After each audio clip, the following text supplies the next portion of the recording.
ایک لمحہ تمہیں ایسا بھی میسر ہونا چاہیے اپنے اوقات زندگی میں جس میں تمہارے اور تمہارے رب کے درمیان کوئی بھی نہ ہو۔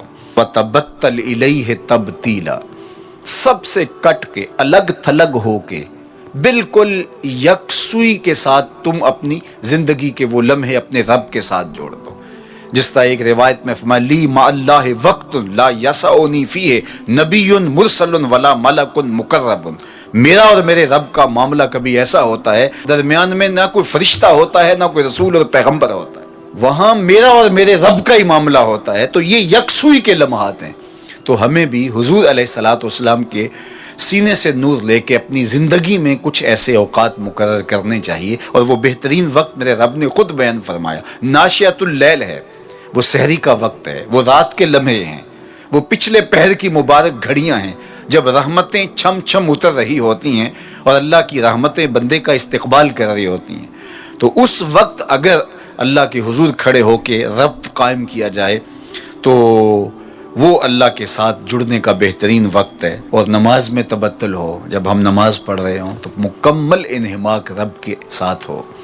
سیدنا علی المرتضیٰ رضی اللہ تعالیٰ عنہ کے بدن میں تیر لگا ہے اور وہ نماز میں مصروف ہیں اور تیر نکال لیا جاتا ہے، جب سلام پھرتا ہے تو پھر آپ کو پتہ چلتا ہے کہ یہ تو جو ہے وہ تیر تھا جو نکال لیا گیا۔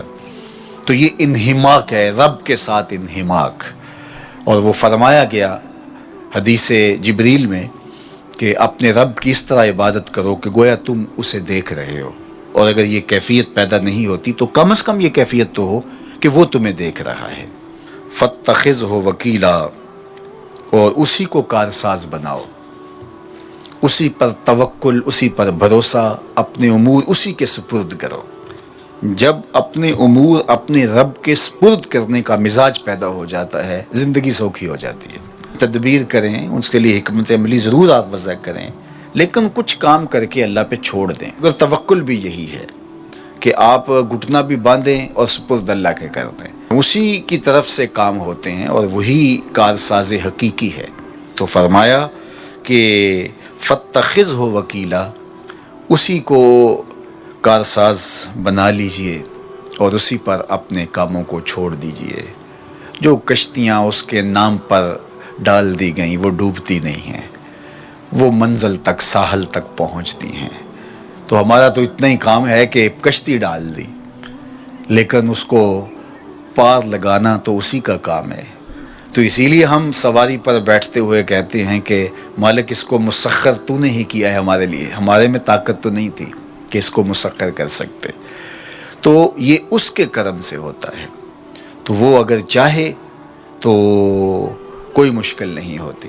تو اس لیے اپنے کاموں کا کارساز اسی کو بنایا جائے۔ ایک بزرگ تھے، وہ دریا کنارے وضو کر رہے تھے۔ ایک بچھو تھا جو ایک لکڑی پر تیرتا ہوا، کبھی پانی کے ہچکولوں سے وہ ڈوبتا بھی اور کبھی لکڑی کو تھام لیتا، یوں پانی کے بہاؤ پہ جا رہا تھا۔ تو ان بزرگوں نے دیکھا تو ہاتھ ڈال کر کے اس کو نکالنا چاہا، تو اس نے اپنی فطرت کے مطابق ان کے ہاتھ پہ ڈنگ مار دیا۔ درد کی شدت سے ہاتھ جھٹکا تو وہ گر گیا، تو پھر ڈوبنے لگا تو پھر پکڑا اور پھر اس نے ڈنگ لگا دیا۔